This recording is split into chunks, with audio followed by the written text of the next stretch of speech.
The New Boss: How to Survive the First 100 Days by Peter Fisher Book Review.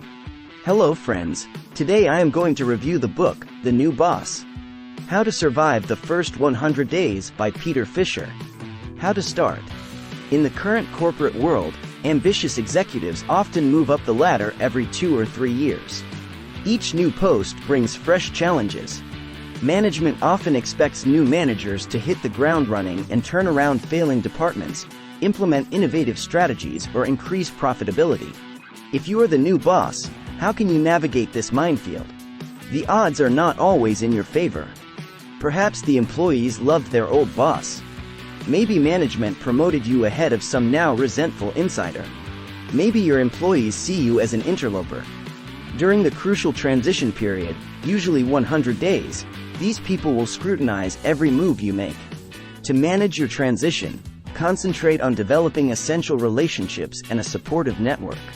Handle and disarm any covert rivals, acknowledge your predecessor, communicate goals, and develop reasonable expectations among your staff, peers, and bosses.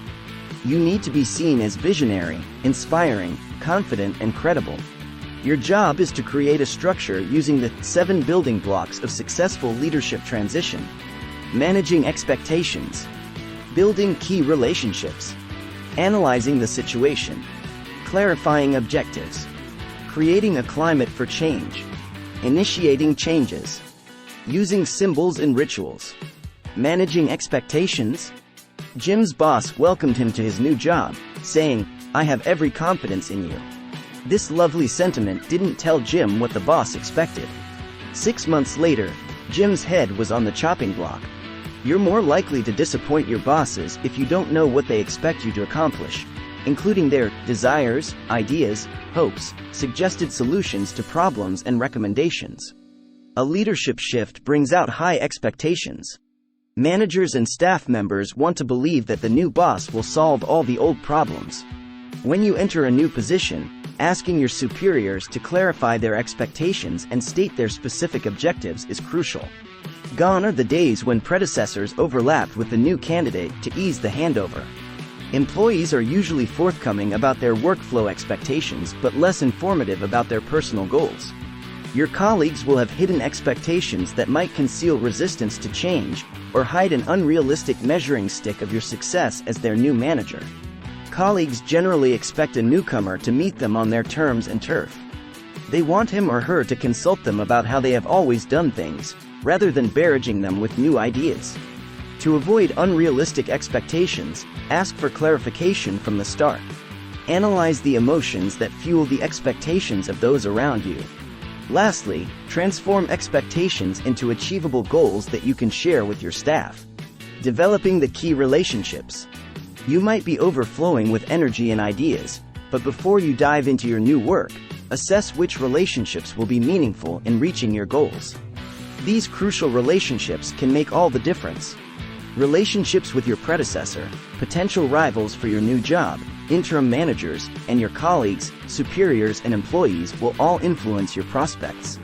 Expectations are the surest thing about a change in leadership. Perhaps one of your employees was a contender for your position. Although you are not responsible for his or her disappointment, you need to acknowledge your rival's feelings. Offer to clear the air. Show empathy and hold out the olive branch of productive cooperation. Your employees' feelings about your predecessor also will bear on your success. Regardless of whether they loved or despised the old boss, your staff members will make comparisons.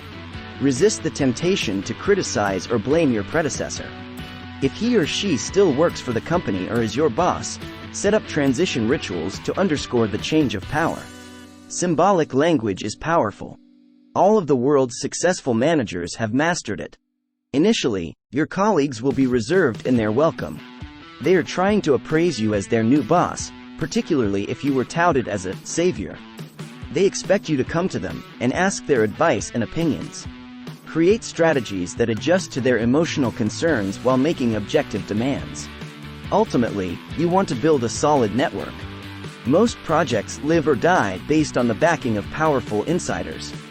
Find out who wields the most influence, who makes the decisions, who is the naysayer, and who has an independent, strong power network. Constructively analyzing the initial situation. Although you might want to tackle every problem right away, that's not the best strategy. Instead, analyze each situation and ask what the prior manager already tried to do. When you investigate problems during your transition, these 5 perspectives will be helpful. Culture. The rules, assumptions and values that influence the way people in the company think and act mold the corporate culture.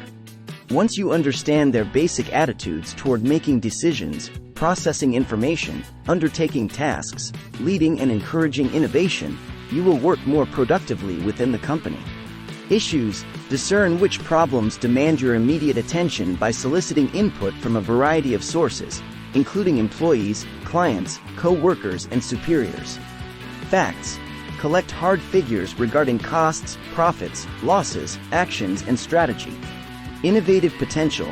Determine if your new work environment fosters a positive climate for change. If so, those around you will have flexibility, the ability to learn, and the willingness to make even profound structural change. Resources. Identify the strengths of the people working for you and with you, your organization, and your product or service. Build on those strengths. Establishing a set of motivating goals. What do employees want from a new boss? They want to know what will change and how that will affect them. They want to know if you have a strategy for change, and if you will value their ideas and insights. When you list new goals, recognize your staff members' achievements. Quell their concerns about their long-term interests. Assure them that future success will enrich everyone. Strike a balance between constancy and innovation. Then lay out a future vision that will motivate and inspire everyone involved. Fostering a positive climate for change. To promote an upbeat atmosphere for change, ask reflective questions that require thoughtful answers covering processes, interactions, differences, strengths, and past problems. Then pose resourceful questions to help people gain an understanding of their strengths. Welcome skepticism as a positive learning tool. That way, you can find out about existing obstacles and failed solutions. This approach disarms the harmful effects of unaired skepticism and disarms cynics. Finally, successful new bosses have an insatiable curiosity about everything and everyone in their department. Optimistic curiosity is contagious and encourages forward thinking. Initiating changes effectively. Now that you have created a receptive environment for change, it's time to implement your ideas. Begin by signaling that change is imminent. Appeal to your employees' emotions with a kickoff celebration or presentation. Follow up immediately with your first action steps. Managing change requires considering the multifaceted interaction of human emotions, company structure, and external pressures. Methodically follow through on each new project. Don't try to tackle too many projects at once. This process of small wins and large gains allows for several quick successes, thus garnering the momentum you need to take on more ambitious challenges. Avoid reacting without first evaluating the situation carefully. Try not to micromanage every project. Using symbols and rituals. The arrival of a new boss marks the beginning of an era. When you complete your initial assessment of your new post and you are ready to dig in, announce your arrival. Using ceremonies and symbolic gestures or items is particularly helpful at this stage. Symbolic management is the skillful and consistent combination of symbols and rituals into a convincing message. Since you are new, everything you do acquires significance. For instance, you might think that altering the agenda of the weekly staff meeting is a technical change. However, your staff will attach emotional significance to your power to implement a new procedure.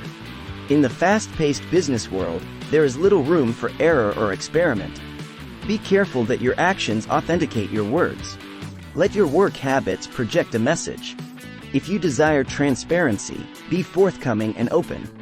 If you want flexibility, display an adaptable work style. A new ritual can be as simple as revising a phone greeting. For instance, if you ask your staff to greet callers by saying, "You are speaking to Ms. Miller. What can I do for you?" you are encouraging a customer-centric workplace. However, to give the ritual meaning, establish a connection between it and a shared goal, in this case, customer service. Case Study 1, the internal promotion. Christian worked for many years as a mechanical engineer for a company. When the firm decided to restructure, management asked Christian to apply for the new post of regional head. His colleagues were grateful that someone they knew, trusted and respected was taking the position. However, when the time came for Christian to represent management and implement changes, his former colleagues rebelled. What should you do in such a situation? 1. Discuss your new duties with your former co-workers. 2. Meet with anyone who sought your job.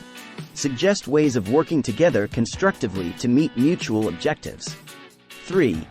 Speak with your superiors about their expectations. 4. Plan what you would like to keep the same and what changes you want to make. Case Study 2, Entrepreneur Wanted. Many companies want new managers who are young, energetic, educated and intelligent go-getters. These rising stars often face opposition from members of the old guard who either don't understand their assignments or resent the young upstart placed in their midst. Ricarda, who advanced thanks to her drive and ambition, is a perfect example of this clash between old and new. When a tourism company invited her to develop a new line of business, she jumped at the chance. Soon, her team on the successful venture grew from a handful of employees to 25 full-timers. Despite her achievements, Ricarda began to encounter resistance from her colleagues. She felt that although the company's leaders said they supported her activities, the existing systems actually thwarted her entrepreneurial undertakings. What should you do in this type of situation? 1. Concentrate on developing crucial relationships and a powerful network. 2. Find out exactly which staff members you need to keep in the loop. 3. Make sure your new department interacts with the current leadership structure. 4. Don't discount the importance of corporate culture. Case Study 3, The Big Predecessor and the Little Successor. David was a revered director of customer service for 18 years. When he retired, his number 2 guy advanced. How can someone who follows a beloved manager step out of the shadow? 1. Mark the end of an era with a formal farewell celebration. 2. Arrange a clear transfer of power with your predecessor's help. 3. Make it clear from the start that you are your own person and will do things your way. 4. Show appreciation for your predecessor's efforts and success. 5. Explain your goals, what you'd like to change and why, and what you'd like to keep. Takeaways. 1. A successful move into a new executive assignment demands a unique set of abilities. 2. The right behavior is crucial during your first 100 days in a new management position. 2. People will scrutinize every move you make. 3. Use the 7 building blocks of successful leadership transition. 4. First, clarify the expectations of your superiors, colleagues and staff at the onset. 5. Second, develop key relationships and an influential support network. 6. Third, be analytical. 6.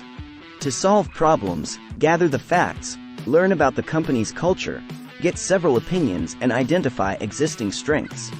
7.